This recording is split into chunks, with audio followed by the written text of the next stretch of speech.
Welcome to A Celtic State of Mind. I'm Paul John Dykes, and today I'm joined by the one and only Declan McConville on first name terms with Joe Hart and JP Mason. Loads of smiles, loads of positivity. Is this really a Celtic podcast? JP Mason. Let's start off with us getting back into the stadium. News has just been released on the official site. What's your feelings? Overjoyed to be back or to be going back. Currently, I have agreed to work a box office shift somewhere on Thursday because I probably gambled and thought we're going to get through against Midtjylland and we'll be in the Champions League qualifiers. So that was an error on my part because currently, as it stands, I won't be able to go to the game on Thursday, and I need to change that. I can't miss that. Cannot miss that. I know you're a man of your word. You're helping a pal out there, JP. But I'm sure they'll understand. I'll make a phone call. I'll rope whoever in. It's in Edinburgh as well, so I need to really pull something out of the hat there. But we'll see. I mean, let's have a wee chat about that. There's loads to discuss. Obviously, we're playing, I was going to say tonight, it is early evening, late afternoon. We are playing our European game, our second bite at the cherry, as it were. We'll have a wee chat about that. We'll talk about the new additions, because I haven't had the opportunity to speak to yourself, Dec, or JP, about Joe Hart and James McCarthy coming in. Have a wee chat about that. We know that Hart will be playing tonight, let's be honest. He'll be thrown in tonight. We'll have a wee discussion around that. Plenty other topics to discuss. Obviously, there's going to be a demo outside the stadium on Sunday as well. We'll touch on that. And we're going to have to tell you the story behind this monstrosity over my left shoulder, which actually could have been a Celtic strip back in the early 90s. Now, come on, I'm not comparing it to the early 90s and all this kind of stuff, JP, the Celtic DA references. I just felt that today's the day, as you're modelling the new home kit, that everybody's getting their hands on the new home kit. This right here was a prototype presented to the Celtic board by Gola in the early 90s to replace, at that time, Umbro, because the deal was up for grabs. They eventually signed or re-signed with Umbro. They had an association with Umbro at the very end, up over 70 years association. But this was what was presented. So Gola, Declan, were actually proposing that we ditch the hoops. This was going to be their idea for a home jersey.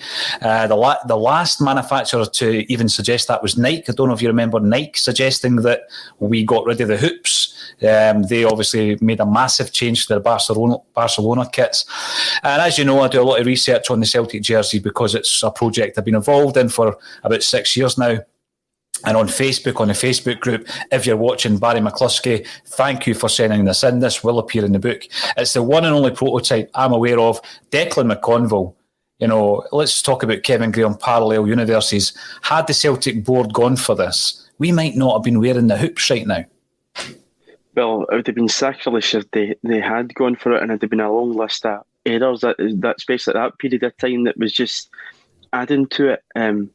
That would have been a woeful jersey. I mean, you can actually imagine somebody like Paul McStay pulling it on because he's so iconic in the early 90s. But my God, no, thank you. Maybe as an away kit, maybe would have done the job, just maybe. But as a home jersey playing in week in, week out at Celtic Park, no chance. I know. It's all these wee things you find out, JP, when you start doing the research for a particular project or a book or a documentary, and someone presents this to you, and it's the real deal. That is the real deal. And there's a few other wee things, like there's a jersey when we won the league under Wim Jansen, 97-98. And you'll remember the big Umbro motif on the sponsors area.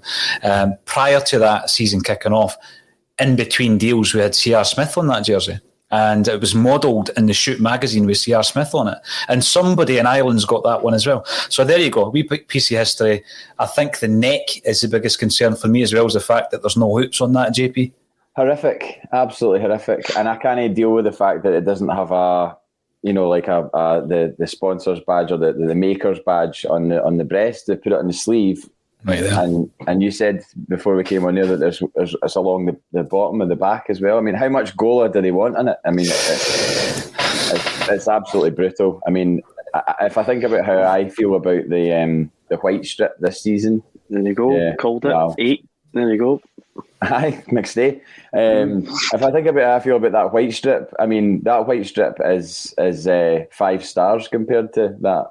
You know, it's a night and day. That was horrendous. It's terrible. Going back to the days where number 8 was the playmaker, was the maestro in the Celtic midfield, and as the game has been modernised, JP, numbers aren't as richly associated with particular positions, although it's good to hear people now talking about a number 10, the second striker being a number 10, which was always the case. Never bought into the false 9 thing. Didn't like that phrase whatsoever. McCarthy, James McCarthy's come in. Do you see him as a number 6? And kind of replacing the style of Sorrow, perhaps, or helping Sorrow along, rather than the playmaker, the number 8, who I always, at the moment, I look upon Callum McGregor as being that number 8. See, to be honest, I haven't really seen that much of James McCarthy play, probably because he hasn't played as much football as he should have done in the last, 4 or 5 years. So I can't really comment on where I see him playing. I'm very, very, very cautious about that signing in particular. The Joe Hart thing is a no-brainer, really. I think in terms of his experience and what he'll bring, and the way that he's spoken since he's been at the club as well. He's somebody that I've never really had an affinity with. Obviously, England, Man City is not going to be something that I follow too closely. He's just been a keeper in England that's been playing, but he's played at a high level, huge amount of caps for England. James McCarthy, on the other hand, is somebody that, we've been linked with him perennially for however many seasons. He's become like a kind of modern day Darren Huckerby. Like every single transfer window, it's like, oh, James McCarthy's been linked with Celtic. So, but I just don't know about him in terms of his fitness. I think he's obviously a good player, and I'm glad he's a Celtic fan, because you need a bit of that.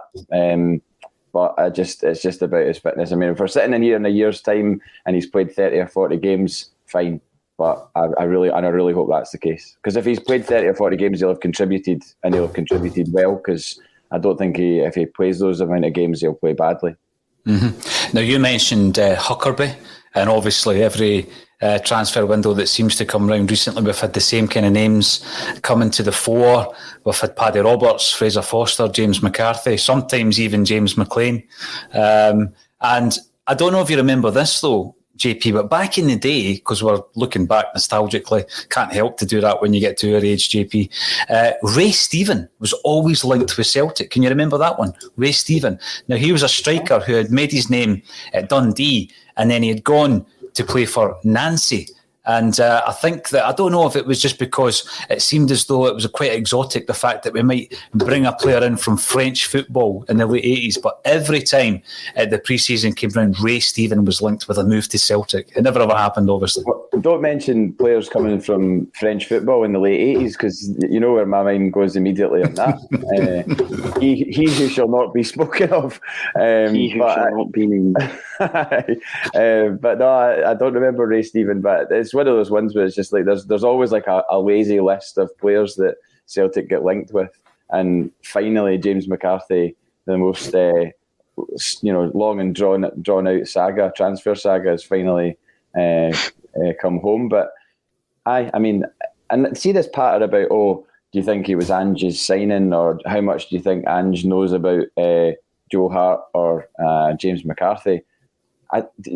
Do you obviously think that they're going to go, right, you can have Furuhashi, he can be your signing, but then we're going to foist these two guys on you? There must have been a conversation had between the manager and whoever it is that's recruiting at the moment over those two signings. I refuse to believe it's just been like, right, you're getting Joe Hart and you're getting James McCarthy, and you'll just have to deal with it. Because, I mean, that would fly in the face of what a lot of people wanted. Following on from the fan conference with Dominic Mackay, and we just wanted sort of transparency and everybody doing their jobs that they should be doing their jobs, rather than it being like this sort of fractured state of affairs. Yeah, I mean, I think it's a good point, JP. I'm going to come to yourself, Dick. I had the conversation a while back with Kevin Graham, and we were talking to the guys from the Anfield Rap, and it was John Gibbons from the Anfield Rap, and we had a conversation about Brendan Rodgers and how he operated at Liverpool when it came to transfers compared to how he was functioning at Celtic Park. And it's interesting that you should say what you did there, JP, because they said quite openly that Brendan Rodgers discussed the fact that there were options available to him where he had a yes or no kind of say in it, but there were other options where the club purchased players and then he purchased players. It was on his say, so some were foisted upon him. But the quality of a lot of those players were such that he wasn't going to complain about it. It comes to Celtic, I think we had a kind of, a lesser standard of player being presented to him. So it's going to be more difficult to accept. But I think in time, Declan, when you look at the way the transfers are set up at Celtic now, I don't think anyone expects Ange Postecoglou to have identified every player that comes in under his tenure. However, he will have a say at that last part of the process whereby, right, we need a goalkeeper in, Joe Hart is available, here's the deal. And, the manager, and I think Gordon Strachan kind of alluded to this, the manager does have the final say, although obviously it may not be his player. It's quite obvious that Kyogo is his player. He's identified him and he's pushed for the club to get him. On the other hand, McCarthy and Hart, he might not have instigated the moves, but he's going to have the final say over them, I hope. What's your thoughts on that, Dick? Yeah, I think, reading between the lines, his press conference yesterday as well, when he was asked a question about head of recruitment or head of football operations, he said that wasn't a priority at the moment, and said he just wants to get bodies in the door, so it looks as if we probably won't do that till the transfer window's shut. Again, that's a structural issue within the club from the very top of the hierarchy, not on him. But having no person there as a kind of go-to tool to communicate, it would appear that probably, Ange Postecoglou is working very closely with Celtic scouts. There's a team of scouts there that are still at the core. I know Tosh McKinley's one of them, and they will go and do their reports. They will watch clips and whatever else they get up to, and they will present probably a list of players to the manager and let him make the final say on it. Especially the two boys for Sheffield Wednesday. I don't imagine Ange Postecoglou was coming to Celtic rubbing his hands thinking, I'm getting Liam Shaw and Osazi Urhoghide, but probably has had a say in, do you want these two young English players? And he said yes. So yeah, it's just, two big characters coming into the squad. I think it's something we desperately need. We've lost guys like Scott Brown, Mikael Lustig, Fraser Foster over the past few seasons. To get two experienced players in that have played at the very highest level of English football. Joe Hart's a winner as well, 2 Premier League titles, 75 caps with his country, most Golden Gloves, played in Italy, played in the Champions League, and McCarthy as well has played for Ireland in the Euros, I think. So two big characters into the squad. It should add to the squad as long as we get a tune out the two of them. But to me, I think it's very good business, and it was something I was shocked when I came out the studio on Tuesday. We'd been, camped in like a bunker for 2 hours talking to Michael Stewart, come out and restrictions are lifted and Celtic signed 2 players. I thought it was in a parallel universe, but it was real. So hopefully more additions to come, but a good start. So what you're saying is come to a State of Mind studio and you'll leave with Richie's. JP, you've yet to join us. You've yet to join us in the studio. We're actually setting up. We'll be speaking, not live, but we'll be speaking to Paul Sheridan in the studio later on, because he does do a show for a State of Mind all around the jerseys. Great guy, Paul. Yeah, brilliant. Lovely fella. Multi-talented individual, JP. He can turn his hand to just about anything. He's artistic, musical, loves his football. Tremendous. I think he plays a bit of football as well. So we'll be speaking to Paul. But we need to get you into the studio as well, JP. We're doing a lot of sessions in here, loads of music coming through the doors. Interestingly enough, a lot of the really talented musicians are all Celtic fans as well. Don't want to give it away, but you can join the dots on that one. When we're looking at the 2 new signings coming in, I was a bit like Declan. I seen the 2 names. I thought, you know what?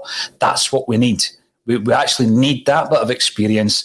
They're not unknown quantities. I turned round to somebody the other day in the studio and said, who did we sign Sorrell from? It's not immediate to your mind, a lot of these players. Now, by the way, that isn't a prerequisite as to who Celtic should sign, but there's been a lot of kind of hit and miss situations in the transfer market. There's no guarantee these 2 guys will be hits either, but I just think that there is a familiarity. There is a level of experience that we're bringing in, known quantities, international pedigree. There was, however, JP, maybe unsurprisingly, a bit of negativity, I think, in terms of the reaction on the socials. What did you make of that? The fact that we're giving them big contracts, there's no sell-on value. On the one hand, we've been complaining about the recruitment strategy. On the other hand, we try something slightly different. There was also a comparison to some of the signings last season, dipping into the English market for Shane Duffy, El Yunusi, Ayeti. What did you make of the online reaction? I saw a bit of it. I didn't probably see as much as I've seen about other things. I think people were obviously apprehensive, maybe because of, I don't know, Joe Hart seems to have this reputation as being sort of damaged goods. Is that unfair to say? That he has this kind of like, because he wasn't good enough for Manchester City, that he's somehow, fallen from grace or whatever. I think it was, might have been Alan Morrison that said in another podcast that, just because he's not been good enough for Pep Guardiola, who demands like the best players in every single position, just because he's not good enough for him, that doesn't mean to say that he's not a great keeper. And in terms of keeping Fraser Forster out of the England side, you look what Fraser Forster did for us, and he was, low down the pecking order for England, and Joe Hart was number one. So, and Joe Hart has done way more than Fraser Forster has in his career. So you'd kind of expect us to maybe get a tune out of Joe Hart, especially with Stevie Woods in there, because. And another thing that completely flipped me, not flipped me, but kind of was the final sort of nail in the coffin really for Barkas was Stephen from 20 Minute Tims was sitting in the seat right behind the goals where in the Michelin game, and he said that Barkas's communication was almost non-existent. Like just wasn't marshalling the back four and just wasn't involved in the game vocally. And I just thought at that point, well, that tallies up with what Ange Postecoglou said about bringing Bain back in, because he needed a vocal presence. And then obviously Bain, arguably is not good enough as a keeper, might have the vocal presence, but not good enough as a keeper to marry with that. So then you think to yourself, right, well, we need both of those boxes ticked. Joe Hart ticks both of those boxes, so it's a no-brainer. But his age doesn't worry me at all. 34 for a keeper is absolutely fine. The guy's fit and has been playing recently. It's not as if he's not played for a couple of years or something like that, like Craig Gordon when we got him, for example. Yep. So I've got no concerns over his age. In fact, I think it was Alex Ray on Super Scoreboard. Someone put a clip up of him last night, basically saying, "They can't be going out and signing guys in their 30s." I know Rangers did it with Alan McGregor, and it's worked out well for them. And then they've obviously brought John McLaughlin as well, and he's been a good signing. But, and you're like, wait a minute, why is there a but?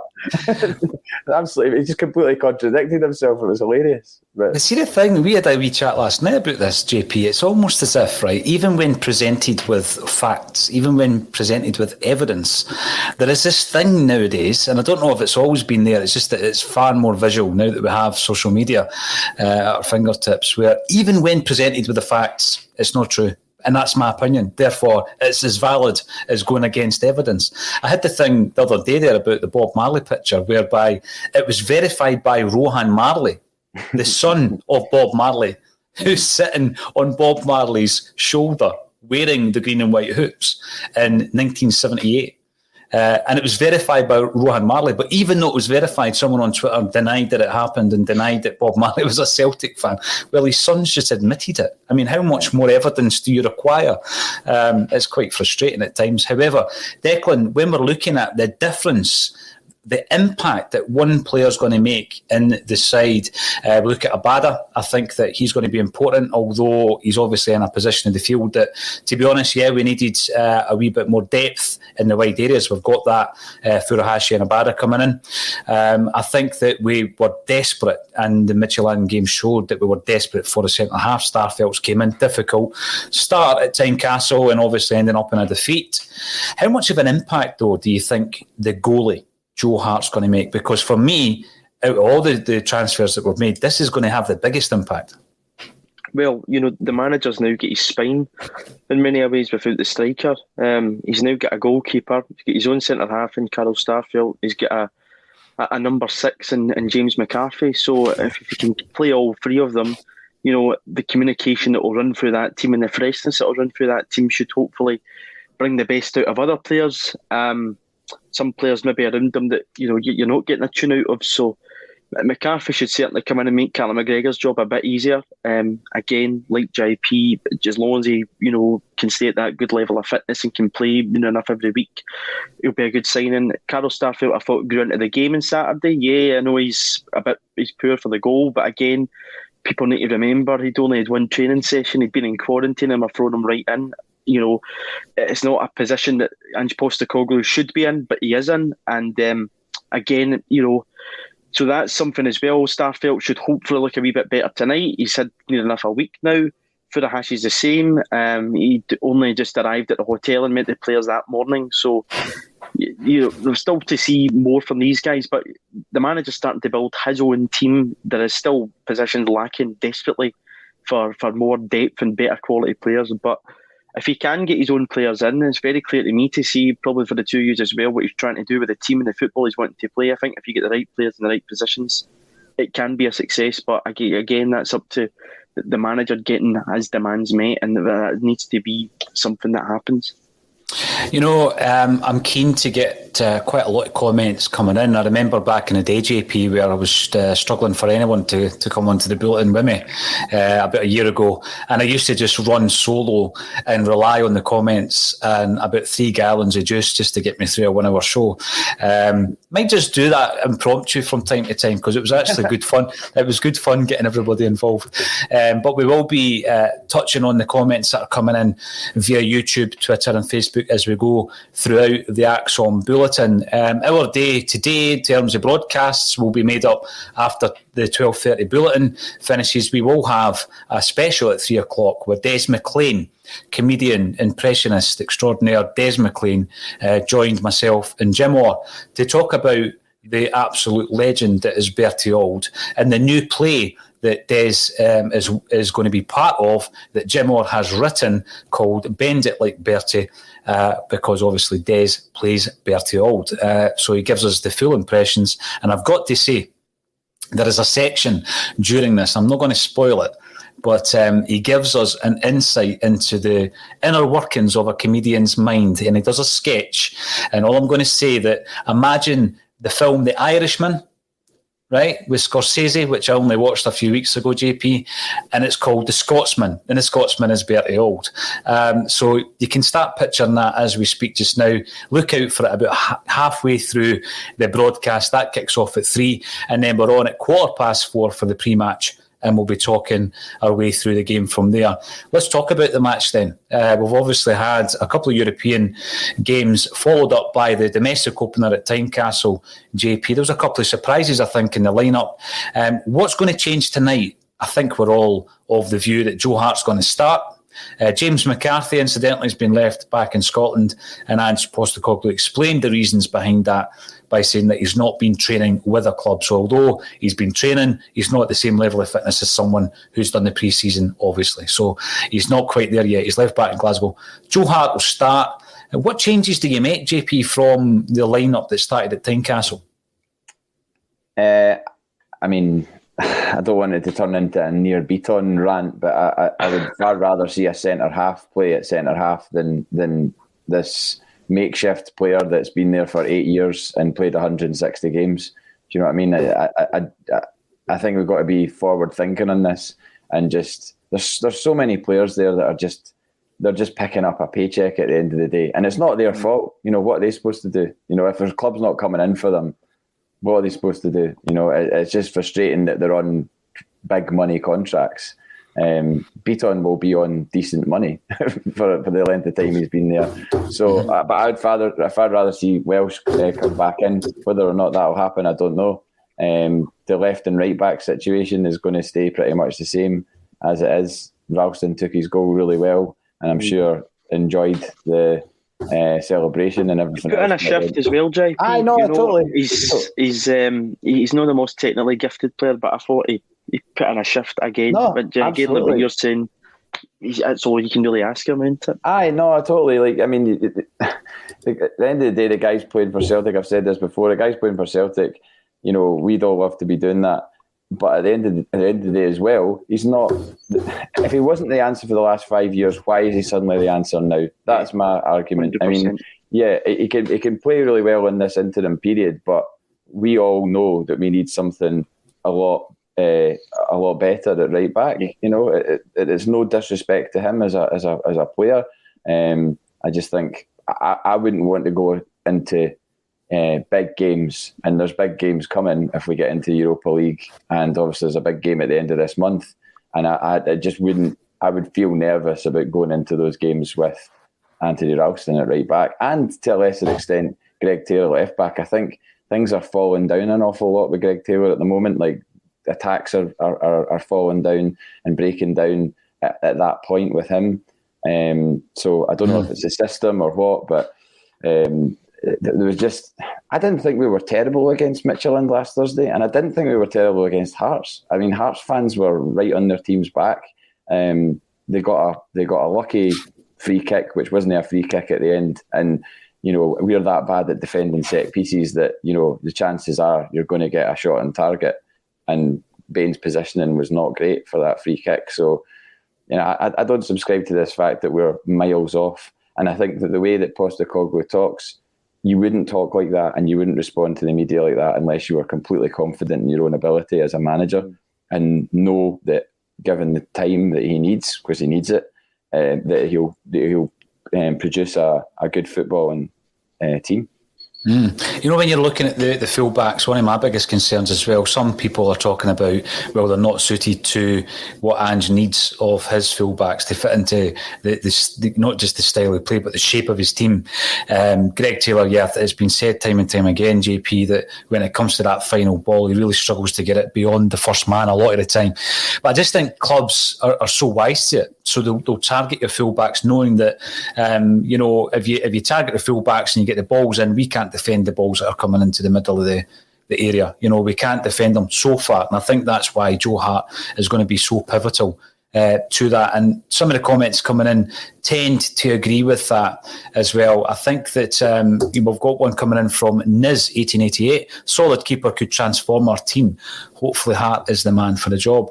And I hope so as well. Now, Declan was at the press conference, and Declan was representing the alternative view at the press conference. Our very own Natasha was also there. So we had a couple of representatives in there with a Celtic State of Mind. And out of everybody that Joe Hart spoke to, only one person, I've got to say, did he have the name. He was on first name terms with Declan McConville. Now, I know you're a well-known guy, Dec. You're a man about town, but already, Joe Hart's your buddy. We've got all the videos here. Now, obviously, we get into these conferences, as do a lot of different platforms, and what we've decided to do is not to put the full media conference on the YouTube channel, because the guys at the Hail 67 Media do that pretty quickly and do it really well, and it's slick. So there's no point in having the two videos exactly the same on the channels, and we tend to use our snippets on the socials and also when we're talking on the bulletin. So let's have a wee random answer from Joe Hart. I don't feel a responsibility. It's just something that I naturally see and naturally want from guys. Whatever I've done in this game, I've got an awful lot of experience. I've seen a lot. I've been around a lot. I've been around world-class talent, and I think I've got a kind of common message to people when it comes to being at the start of the ladder. It's hard work and dedication. It's remaining humble, trying to see things, put things in perspective, and that's a message that I try to pass on. The two guys that you've just referenced there, I've really, really enjoyed seeing and starting to work out what they can and can't do in the game. But it's a pretty clear message, and it kind of runs throughout, but it's easier to install in young players who, when you're 16, 17, 18 years old and you haven't, potentially you have the world at your feet, kind of simplifying it for them, making it really simple. It's all down to the hard work and dedication, and you're going to get out what you put in no matter what your talent is. I think the hard work, dedication, and remaining humble is something really key. So you're looking at that, and you're looking at the inexperience, of the defence that we've had up until the arrival of Carl Starfelt and the shuffle in the pack when Beaton was returned against Hearts. that man there fills me with a bit of confidence, JP, that, you know, if he's behind, even if it gets to the point where he's behind Dane Murray and Stephen Welsh, he's someone who could marshal those two and actually talk them through the game. And they too would basically be looking at that goalkeeper for support during the game. They've not had that with Scott Bain, and they've certainly not had it with Barkas, have they? No, it kind of reminds me, just listening to him speak, it kind of reminds me a bit of Chris Martin from Coldplay. Maybe not quite in looks, but there's just the way his intonation and his voice or whatever, you know, he talks well. And you know, he's played with, you think of the players that he played with at Man City, you know, and he's saying, you know, I've been around, I've seen a lot.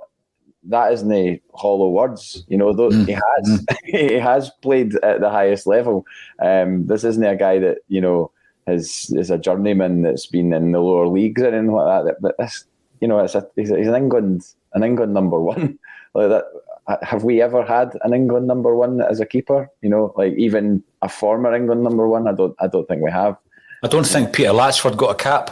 I mean, I know Forster's played for England, but I mean, he was never England's number one, was he? He was never, you know, established as number one. So, you know, you're going back to when was the last time an England number one played in Scotland? Was it Chris Woods? I mean, might be. I don't know. Somebody will probably correct us. There might have been another former England number one that's come into Scottish football at some point, but you know, it is a pretty big deal that we've signed Joe Hart. I mean, if you go back a few years and said we'd be signing Joe Hart, I'd have been quite surprised. You know, because you just immediately think the level of finance that will take to bring him in. I don't know if he definitely has taken a pay cut. It's been reported that he has, but we don't know for a fact that that's true, because 15 grand a week for someone like Joe Hart that's a hell of a climb down from whatever he was on. And you know the money players are on in England, and so you know, whether he has or he hasn't, he's here, and I think we should you know, get behind him and appreciate the fact that we've gone out and got, you know, what we needed. an experienced keeper, you know, because nobody was filling us with confidence that's there at the moment. No, you're absolutely right. You're right. You mentioned Chris Martin. Have you ever had any dealings with him, JP? I know that you've dealt with a lot of people in the music industry. Chris Martin, is he somebody you've met? I met him. I was looking after the 1975 at the Radio 1 big weekend, and Chris Martin was walking by, and Matty, the singer from 1975, just made a beeline for him and brought him over to us. And next thing, having a conversation with Chris Martin, talking about Glastonbury and early Coldplay performances, and I told him I'd seen him at the Liquid Room in the year 2000, and he went, "Oh, I thought I recognised your face." And I was like, pretty good patter, Chris Martin, well done. And then later on that day, I was looking after Lily Allen and standing with her, and then Chris Martin, Rita Ora and Lord all came over, and I felt like I was in Stella Street or something like that, you know, just surrounded by all these famous folk, and I'm just kind of like standing there with the earpiece in going, all right, totally normal day. The reason I do that, JP, is because I get stick for name dropping. So when I'm on the Thursday show, there's loads of names there. I mean, I'm not close personal friends with them. I met them briefly, and that was that. So. I can do that with you with music. I can do it with Dec when it comes to football, because Dec's wee black book is vast. Declan, you were in the press conference, and he came across so well. And now, you know, that is something I said actually about John Kennedy last season, and I know it's words, and as JP says, you know, some people may say that it is only words. I don't think when you look at his experience and the guys he's played with, the clubs that he's played with, the stature he's been at, that you could possibly say that it's hollow words. How did it come across to you? You know, the approach, the humility that he seems to be showing. A lot of people were surprised at that. How did it come across to you, Dick? Yeah, I think a lot of people, Paul, have a kind of perception that anybody that comes up here can be quite arrogant, play the league down as if they're the walk in. If you remember a midfielder about 5 years ago that did that came up and was a complete flop. Whereas in his response to me, he said he wanted to learn off the players that are already there that's won stuff at Celtic and can learn off of them, that's been so successful here. So I thought that was really, really grounded. And one of the words he kept using was passion and a hunger, which I thought was very good. It's something that probably our teams lacked at times we look as if we don't have any spirit and fight in us, that, when we go one down in games, we don't have anything. Whereas what you were saying earlier on, I don't think Joe Hart's going to accept defeat at Celtic. He will want us to go to that, if you think back a couple of weeks ago, that Postecoglou video, we'll keep going till the very end and we don't stop. And I think Joe Hart really plays into that mentality, and somebody that can put that through the whole team. He is, another leader to bring into the dressing room. He's a character as well. Cut through, he's got quite good pattern. It was a decent chat. So, I think everything so far looks good. As long as he can do his talking in the park, he should be a good signing for Celtic. And how do you think the changes? What do you think the changes will be tonight, Declan? I mean, we've not mentioned the striker situation. It's another one that I'm certainly unhappy with. I mean, to be honest with you, I was surprised that Beaton came in at centre half. I would have stuck with Stephen Welsh alongside Starfelt, simply because, as JP says, I like to play players in their proper positions. You're taking a risk straight off the bat if someone's out of position, and I still think Beaton looks out of position. I know Kevin Graham says he's been playing at centre half now for 2-3 seasons. When was the last time he played midfield for Celtic? I think maybe he played 16, 17 or something like that. And it gets to the point where you say, is he now a centre half? Well, I still don't think he plays like a centre half. So I would be playing Stephen Welsh in there before Beaton, and I would also be looking at the centre forward situation as well. Declan, any other changes that you'd maybe make? I agree with you on Welsh coming back in. If Beaton gets stuck under the ball, I know there's a lot made about where Scott Bain is for the second Hearts goal, but Beaton's atrocious. His positional sense is atrocious. Stuck with the two full-backs at the moment. Starfelt will continue. McGregor. Turnbull's looked a wee bit off for me recently. He's, I don't know what it is. Christie possibly thrown back in there at the midfield just to give us a wee bit more. He's looked decent so far. I'll probably get slated for saying that, but I think Christie's looked decent so far. Don't know, maybe Turnbull just needs a wee break and a wee rest, or he's just adapted to the system, but possibly Christie to come into the midfield with McGregor and Sorrow. Even again, Shaw's a weird one for me because he featured so much in pre-season, but yet he's not a sniff of the first team. But you can't see him dropping Sorrow for Shaw, so probably stick with that three if Christie comes in. Forrest probably will continue with Abada. Again, up front, the manager here is, I think he's stuck between a rock and a hard place. One of the strikers shouldn't be at the club. He should be let go and gone. And the other one, again, featured so much in pre-season, but obviously isn't trusted to play up front himself. So probably will stick with Edward. So that's probably the team that I would go with, and I imagine Ange Postecoglou will go with, and obviously Joe Hart in goals. Yeah, just a couple of points coming in on the comment section. Donny Boy, whose name pops up on a regular basis, you're commenting on YouTube.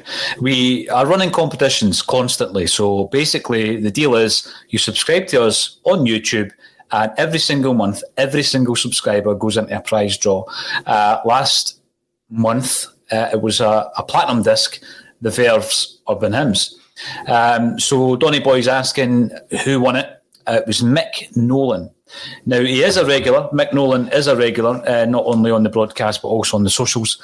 And he won it on his 1 year anniversary of subscribing. So anybody who's a subscriber is in the draw. So if you are watching it on YouTube, and 60% of our viewers aren't subscribed, so get on there and subscribe, because this month it's the Fratellis and it's their Costello Music Platinum disc that we're giving away free charge. And as Russell pointed out the other day, it's definitely not fixed, because if it was, I would have picked someone closer to home, because obviously I'm now going to have to courier the Verve's Platinum disc quite some distance. So yeah, well done to Mick Nolan. And I hope the next one doesn't end up in Dubai or Australia, because that's going to be even worse. But yeah, it's random, and if that's what happens, that is what happens. Where else do you think, Declan, we're going to see some movements? I think looking at a lot of the kind of movements of the sources that are reliable, We've heard a lot about Liam Scales coming in. He's the 22-year-old centre-back who can also play left wing-back. Shamrock Rovers highly rated. The deal's not yet done. We've also heard a lot of talk around Aurelio Buta, right back, to replace, I guess, Anthony Ralston. Ralston being our second choice in that scenario. We're still pursuing him. They want £4 million for him. And there's also talk about the two Hibbies, Josh Doig and Kevin Nisbet's name continually is mentioned. I think Doig's looking at a move probably down south between £4 and £5 million. If that is the case, do we then turn our attentions back to Ben Davis on the left back spot, do you think, Dick? It depends, because I think that transfer would likely be a loan deal from Liverpool, and again, it's not something I really want us to do, because again, touching on yesterday's press conference in Postecoglou, he says that he wants the squad and us to be in a lot better shape going into the next transfer market. And again, we've seen the issues with bringing in loan players, how much you leave yourself short, as seen last season, bringing in two full-backs and a defender as a loan deals that never worked out, and then they all go out and you leave yourself so short. So I'd rather we go and sign somebody. Buta obviously looks like somebody that would fit Postecoglou's system. Again, I've been linked with a boy from Croatia, can't remember his name at this point in time, at right back, and he played two of the games at Euros against Scotland and Spain. So again, an experienced player that would fit. I quite like another centre half still.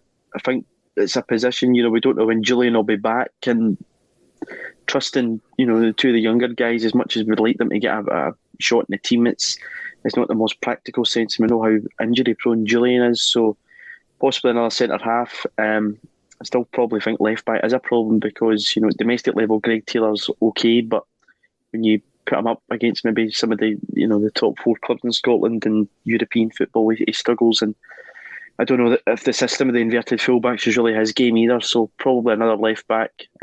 But we'd probably need to get ball and goalie out the door to do that. So don't know what will happen there. And a striker, yeah, definitely.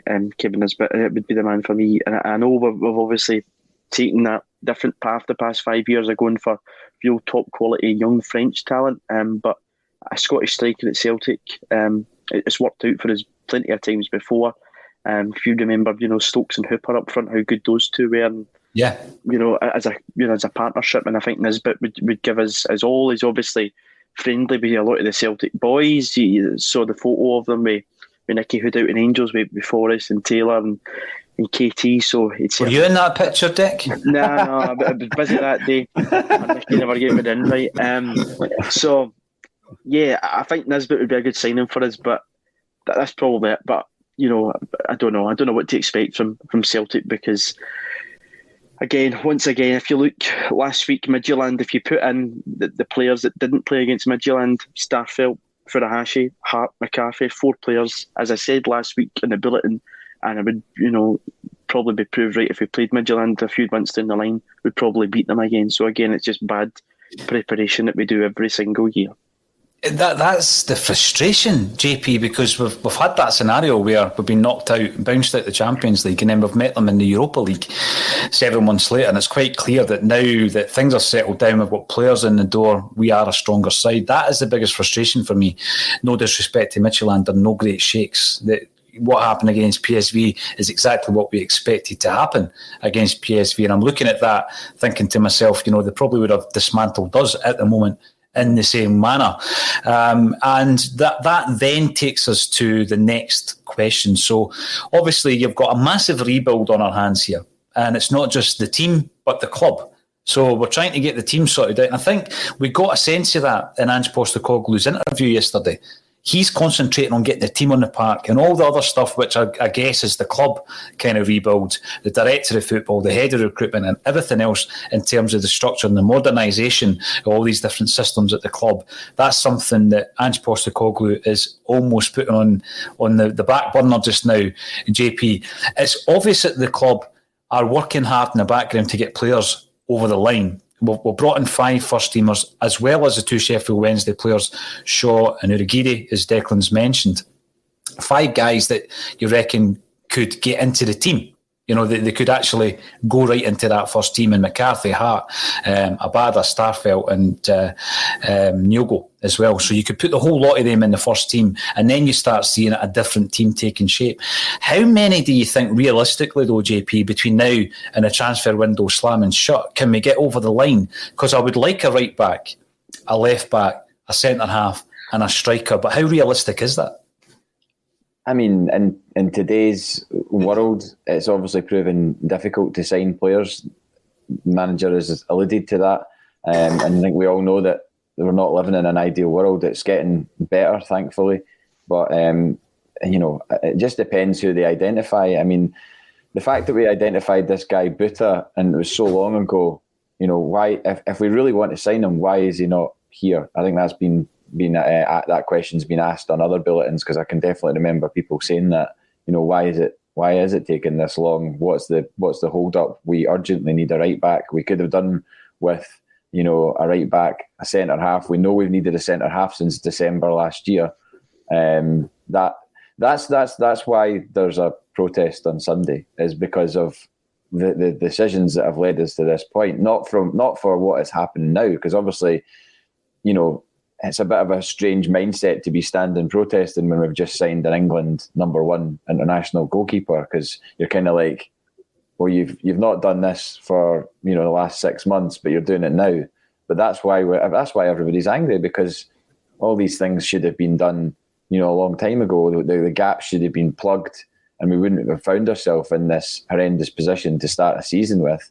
And we wouldn't have gone so far down the road with Eddie Howe and got in Ange Postecoglou so late. That's the focus of people's ire, I think. And I'm not speaking for Celtic fans when I'm saying that. I mean, that is the general opinion that I can gather from what I read and people I know and how I feel, because it just has led us to be in this absolute state. Where we're getting beat off Hearts in the first game of the season, first time since 1997 we lost an opening game.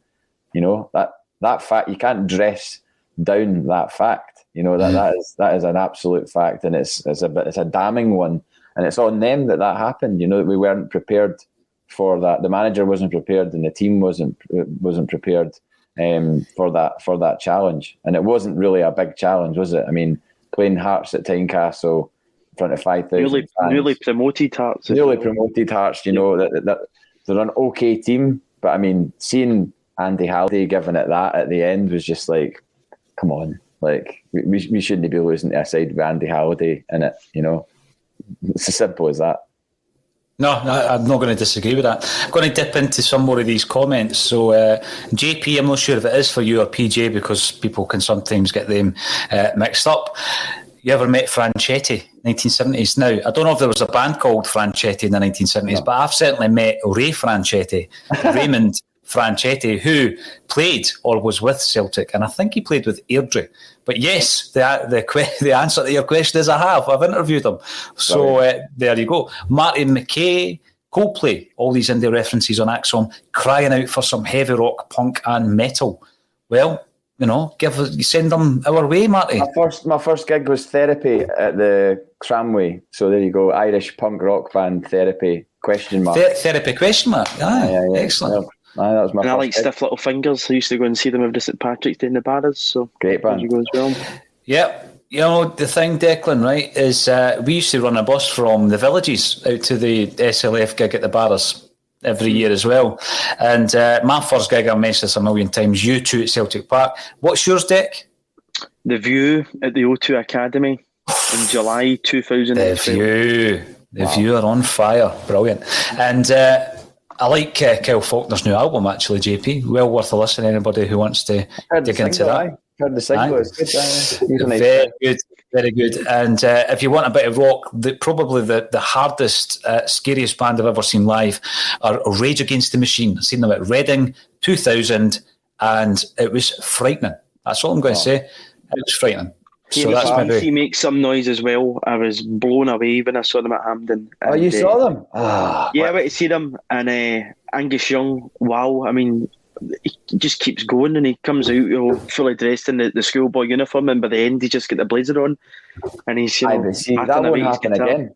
I think they're done. I don't think they'll tour again. Not in that lineup and not in that capacity. So you definitely did the right thing going to that. I didn't go to either of the Hampden gigs, and I'm so gutted I didn't. So take your opportunities while you can. Yep. They've got the signed jersey at Hampden. I don't know if you've seen that. AC/DC, it's all signed. It's a Scotland jersey framed at Hampden. If you go to the museum, I think it's in one of the corridors. But yeah, talking about SLF, one of the things that comes to my mind, Dec, all the time when I hear them is the tragic story of Thomas Kids O'Reilly, and his brother was Kidzo himself was a roadie for the band. His brother played in the band, and he was also a roadie for Spandau Ballet and Bananarama, and he was killed. He was killed actually by the British Army, and Through the Barricades was written in his memory. So that I always think of that. And there's a great interview actually on YouTube with one of the Kemp brothers talking about the meaning behind Through the Barricades. And he talks about how he took him to Celtic Park for a game, didn't he? The guy Kidzo took one of Spandau Ballet to the game, and he'd never been to a Celtic Rangers game before, so he was absolutely blown away, and it really affected him. I'm pretty sure that's the case. I heard that interview a while ago. Well, even in the 90s, Tony Hadley ended up at Ibrox watching Celtic, and he's standing there. There's great pictures, and I'll tell you who took them. Jim Greenan took them. An Irish Celt. He took the pictures. Say Tony Hadley standing there with a leather jacket and watching Celtic. With the scoreboard behind him. You can see that picture, yeah. So it's all connected. Any friends and family of Kids O'Reilly, it was an absolute tragic event, wasn't it? So yeah, I always remember him, Kids O'Reilly, the memory of, when I think of Stiff Little Fingers as well. So there you go. We do like a wee bit of rock and roll as well. Now, when we're looking at other matters within Celtic Park, earlier on, JP mentioned the fact that there's a demo on Sunday. What's your thoughts about it? I spoke to Lawrence on Tuesday about this, JP, and I'm looking at the Celtic board as they are, and the way that they react to such organised events by the Celtic fans. And, I just feel that there's a contemptuous kind of attitude amongst the board at this moment in time, JP, at Celtic Park, and they're going to be looking at the Celtic fans with contempt, I feel, on Sunday. But you do feel, as a Celtic fan, often a bit helpless to the situation. What's your thoughts on the demo? What's your thoughts on the fans having a voice? I know we've got affiliations, associations, we've got the Celtic Trust, we've got numerous popular podcasts and broadcasts, but do the club actually listen? Will they take heed of any demonstration on Sunday? Well, I've got a feeling they might have to, because I think it will be quite sizable. In demonstration terms, I think it will be probably the biggest that has been seen. That a lot's made of the demonstration after the Ross County game. That was knee-jerk. That was not organised. It was 100 to 150 people, including maybe 10 to 20 people trying to get through a barrier, which was then lifted up and became a shark and has become a meme. And I didn't agree with that, because it had a kind of violent undercurrent to it, and I just didn't think it was a good representation of Celtic fans. And I always am aware that you're representing the club when you wear this badge, when you go abroad, and you're supporting Celtic in Europe. Whatever the way you behave is how the country you're in perceives a Celtic fan. And I've seen people behave abroad in Europe appallingly, and I've heard songs being sung next to me appallingly that I've called out and been shouted down for it, when it's been disgusting things that are really on a level that I don't agree with. And I'd hope that the majority of right-minded Celtic fans would agree to that. So when you go and protest or do whatever you do in front of the ground, again, it's representing Celtic fans, because for months after that, it was, the Celtic fans did this. And it's like, well, I wasn't there. I didn't do that. I didn't get involved in that particular demonstration. The one after that was an arranged protest by the Green Brigade, I think. And it was, socially distanced. People were wearing masks. It was, there was no headlines to be grabbed about that particular protest, and I don't think there will be about the one on Sunday either. I think it will be, an organised sort of standoff against the board, and it's a shame because obviously Dominic Mackay has talked a lot about unity and everything else, and that is not something he'll want to see or preside over. I just hope it doubles their efforts to make sure that something like this never happens again and we're never in this position again, because it's all about what happens now. Can't change the past. It's all about what happens from this point onwards, and that, I guess, is what people are wanting to make sure, and sort of their voices are heard to make sure that it doesn't happen again, because we've just completely gone off piste. Like you can call us entitled, spoiled, whatever you want. We've completely gone off piste. I've been getting memories popping up of all the league flag celebration days from the years gone by. John Clark raising the flag a couple of seasons ago, and you think to yourself, we were in the middle of unprecedented dominance and success. You maybe expect that to stop at some point, but you don't expect it to stop in the way that it has. So that would be my take on the situation. Yeah, and the thing as well, JP, anything less than a league title this season is another failure. Mm-hmm. And that's not me being entitled. I'm going by the standards that have been set by the football club, by those players, and the vast majority of whom obviously still make up the squad. So there's been a standard set. So you're meeting the standards. Anything less than that, and there's a drop in standards. So are we being told that you have to accept that? Because I just think that another season without a league title is a failure. Now, the reason I ask is there's many ways, Declan, and I'll come to you on this one. There's many ways in which Celtic supporters are able to make their voice heard. So I always go back to the last time where there was such a disconnect between the club and the fan base, and it was at the hither end of the Kelly White dynasty. Their years, as that was crumbling, the empire was crumbling around their ears, and we needed a saviour, and we got that saviour. And the saviour, of course, was Fergus McCann, who headed the takeover. But for months and months prior to that, fan groups got organised at street level.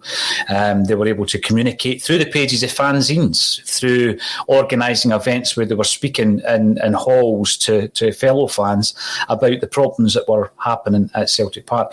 And another thing that they did, as well as demonstrating and boycotting eventually, Declan, as you know, because you know the situation inside out yourself, another thing that they did is they utilised the mainstream media to ensure that their voice was heard. And so the terrestrial channels, as it was back then, were utilised. They've done specials. I've got copies of the tapes. They've done specials on the Celtic crisis. And they spoke to these fan groups who were very vocal in their derision of the Celtic board and the way the club was going. They also spoke to the mainstream broadsheets, the mainstream tabloids, and they got the message out there. So what do you think, Declan, the difference is to a Celtic fan or a Celtic podcast or a Celtic group taking an opportunity to put challenging messages out to their club, not through the demonstration, which I think is a good way of doing it, but on a TV screen which goes out to, on average, just under 1 million people 24 hours a day? Because there seems to be an incredible backlash to that, when actually the motivation to do it is the same as any demonstration. It's getting a message, challenging the club. It just seems to be that if you do it on the mainstream media these days, there is an incredible backlash to anybody who dares to do that. Yeah, mainstream media does have a big reach, and there is no difference really.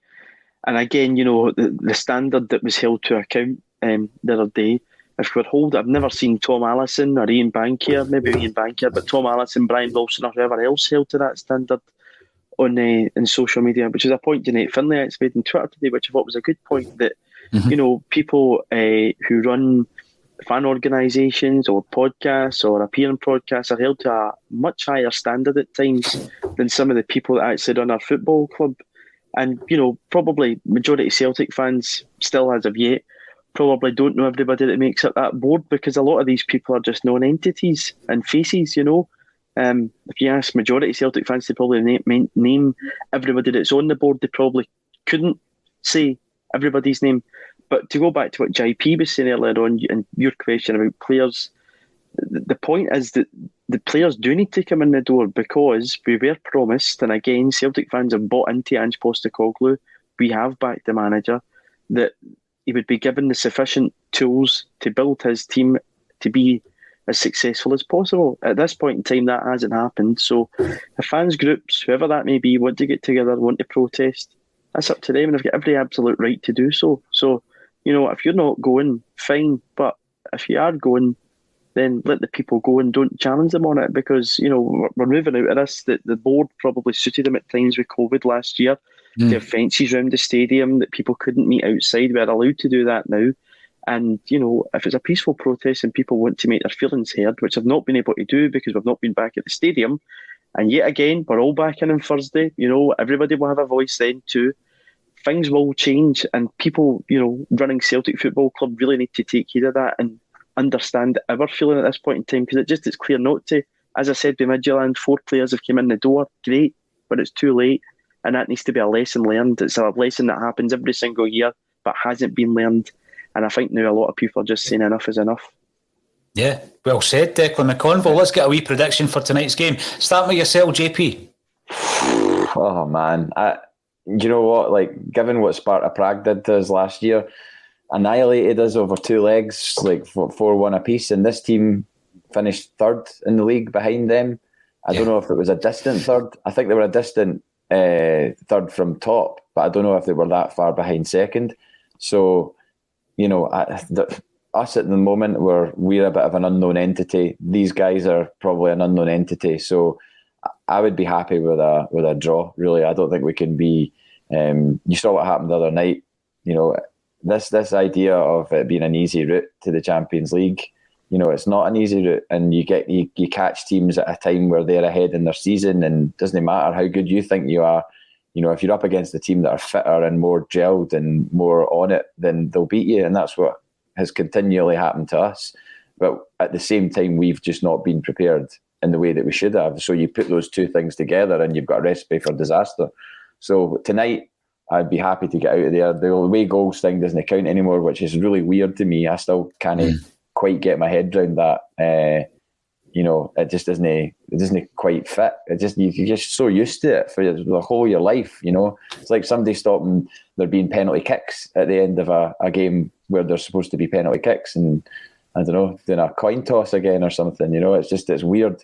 But I'd take a draw of any kind, as long as we give ourselves the best possible opportunity in front of a full house at Celtic Park on Thursday. I mean, I'm sorry, but we should be beating anybody. That game, that first game back, put us in front of anybody. We should be beating them. Well said, JP Mason. Declan, can Ange Postecoglou get his first win in charge of Celtic?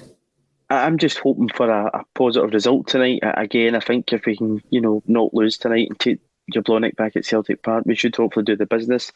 But I think we would all like to see a wee bit of change in direction with results and him to get his first competitive victory. So, as long as it's a positive result, but I'll go 1-0 Celtic.